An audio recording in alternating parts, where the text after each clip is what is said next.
My Lords, will the Minister not agree that one thing that could make a really big difference to this appalling situation would be a change in regime and free and fair elections?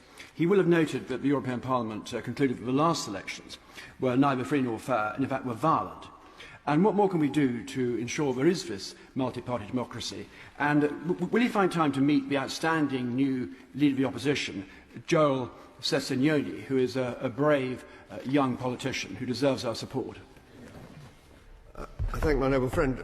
I would just say that we will work with any government of Uganda. They are important allies, they're members of the Commonwealth, they are doing important work elsewhere in Africa for peace and security.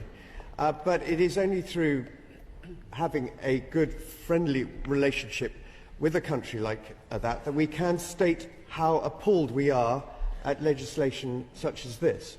And so, obviously, we want to promote free and fair elections at every stage, but the government of Uganda is the government of Uganda. They are doing great things in support of peace and security in Africa, and we support that. But this is an unacceptable regression of freedoms and personal rights.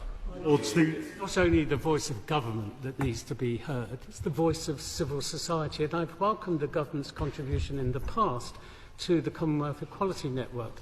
But we can do more, making sure faith voices are heard, making sure trade union voices. What is his department doing, working with the international trade union movement, who have very good policies on this, to influence people in those countries? So it's not just seen as a UK government action, but it's a civil society action that can be appalled at these laws.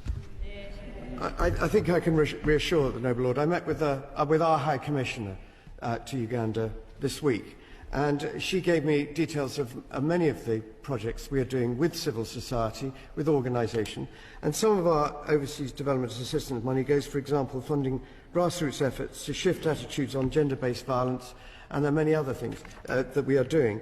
And he's right that many faith-based organisations are key to this.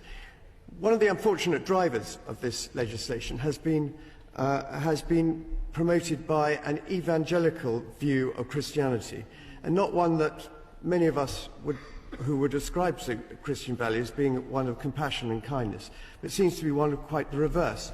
And I know that many faith-based organisations want to have nothing to do with that and want to try and correct that. And we will work with anybody who is seeking to support people affected by this legislation.